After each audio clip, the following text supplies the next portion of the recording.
اگر آپ ہمیں یہ بتائیں کہ شیخ عبد القادر جیلانی کا ایک مرید تھا، اس نے وضو کرنے کے بعد جو لوٹے کی ٹوٹی ہے وہ قبلہ رخ نہیں رکھی اور عبد القادر جیلانی نے اس کو نگاہ مار کے جلا کے راکھ کر دیا، تو ہم کہیں گے کہ اگر یہ واقعہ درست ہے تو آپ تو عبد القادر جیلانی کے اوپر 302 لگوا رہے ہیں، ہمیشہ کی جہنم واجب کروا رہے ہیں. تو خدا کے لیے ان کی طرف یہ غلط بات منسوب نہ کریں، ان کی طرف چیزیں غلط منسوب ہیں. لیکن اس کے باوجود اگر وہ ضد کریں گے نا، پھر ہم انہیں بتائیں گے کہ بھائی اگر آپ کا کرائٹیریا یہ ہے تو آپ جن کو بزرگ کلیم کر رہے ہیں پھر وہ بزرگ نہیں ہیں. یعنی کہ آپ بزرگوں کی تکریم کے قائل ہیں، مگر جو بزرگوں کے بارے میں جو کہانیاں جو خود ساختہ ہیں، خود کریٹ کی گئی ہیں، آپ ان پہ بلیو نہیں کرتے؟ ان پہ بلیو نہیں کرتے، ان کو خلاف شرع مانتے ہیں. ٹھیک.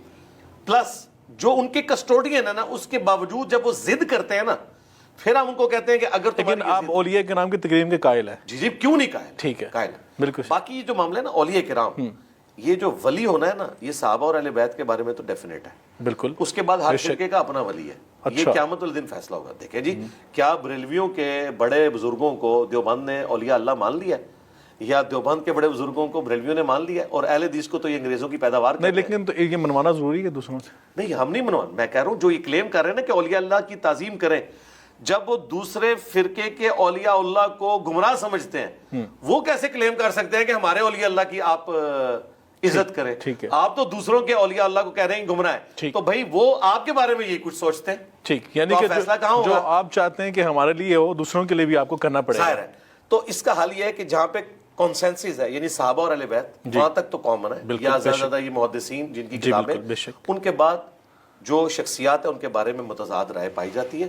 اور میں آپ کو بتاؤں، یہ جو ہم اتنی سخت لینگویج استعمال کرتے ہیں، صحیح مسلم کے مقدمے میں آیا ہے، عبداللہ ابن عباس نے مولا علی کی شہادت کے بعد ان کے کچھ فیصلے پڑھنا شروع کیے، چونکہ وہ خلافت کے دوران فیصلے بھی لکھتے تھے کوفے کے اندر. تو انہوں نے کہا واللہ یہ علی نے فیصلہ نہیں کیا ہوگا، واللہ یہ علی نے فیصلہ نہیں کیا ہوگا.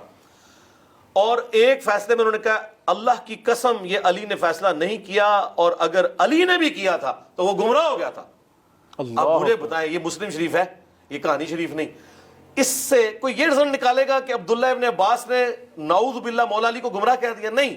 انہوں نے ان لوگوں کو کہا کہ تم لوگ حضرت علی کی آڑ میں خلاف شرع فیصلوں کو انڈورس کر رہے ہو کہ حضرت علی نے لکھوائے ہیں، حالانکہ تم نے ٹیمپر کیا ہے. تو میں یہ کہتا ہوں کہ اگر یہ علی نے بھی لکھوائے ہیں نا تو وہ گمراہ ہو گیا تھا. اللہ. حالانکہ حضرت علی کا ان کو دفاع کرنا چاہیے تھا. میرے نزدیک بہت بڑا ان کا سخت جملہ ہے. بالکل ٹھیک. اچھا، کیونکہ حضرت علی کے پیچھے قرآن و سنت کھڑے ہیں، اور یہ جن بابوں کو کلیم کر رہے ہیں ان کے پیچھے کوئی نہیں کھڑا. ہم ان کے بارے میں ڈائریکٹ بھی اگر بات کر دیں نا کہ اگر تم کہتے ہو کہ عبد القادر جیلانی نے مرید کو یوں جلا کے راکھ کیا، تو ہم کہیں گے عبد القادر جیلانی پھر ہمیشہ کے لیے جہنم میں جائیں گے قرآن کے تحت. تو بچا لو عبد القادر جیلانی کو اور کہو کہ انہوں نے ایسا نہیں کیا. تو جو اولیاء اللہ کی کرامات ہیں ان کے بارے میں کیا خیال ہے؟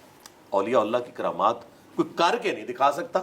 ہاں، کرامت کا مطلب کیا ہے؟ پہلے تو ان کو کہیں اس لفظ کو ڈیفائن کریں. کرامت کا مطلب ہے اللہ تعالیٰ کسی کا اکرام فرمائے، اس کی عزت افزائی کرے. ٹھیک. کسی نے دعا کی، اللہ تعالیٰ نے قبول کر لی، کرامت ہوگی. بالکل ہو سکتی ہے، اس میں کوئی شک نہیں ہے. کرامت کا انکار کرنے والا گمراہ نہیں ہے، کافر ہے، لیکن وہ کرامت ثابت بھی ہونی چاہیے. دیکھیں، تخت بلقیس حضرت سلیمان علیہ السلام کا ایک درباری، وہ ان کا صحابی تھا یا کوئی فرشتہ تھا یا کوئی جن تھا، یا خود تھے، یا وہ خود تھے، یہ بھی ہے ایک رائے. یا اس وقت کوئی اور وقت پیغمبر تھا کیونکہ اس میں آیا کہ اس کے پاس کتاب کا علم تھا. بالکل. وہ لے آیا. ٹھیک. اچھا، لے آیا. اب آپ اس کو بنیاد بنا کے یہ کہیں کہ جی، میں کہنا شروع کر دوں کہ یہ جو تخت ہے یہ سرگودا سے میں پلک جھپک کے یہاں لے آیا ہوں. تو جو لوگ اولیاء اللہ کی کرامتوں کو مانتے ہیں، کیا وہ مان لیں گے؟ وہ کہیں گے ہمارے سامنے کر کے بتاؤ، یہی کہیں گے نا. ٹھیک ہے. تو ہم کہتے ہیں کہ تم بھی جن بزرگوں کے بارے میں کہہ رہے ہیں انہیں کو ہمارے سامنے کریں. اگر ہمارے سامنے نہیں کریں گے، ان کے پیچھے قرآن نہیں کھڑا. قرآن کھڑا ہے حضرت سلیمان علیہ السلام کے اس درباری کے پیچھے. اور اگر آپ سمجھتے ہیں ایسا ہو سکتا ہے تو ٹھیک ہے، وائٹ ہاؤس کو غائب کریں، مارگنا ہلز پہ لے کے آئیں، پوری دنیا کو آپ اپنے فرقے میں داخل کر لیں.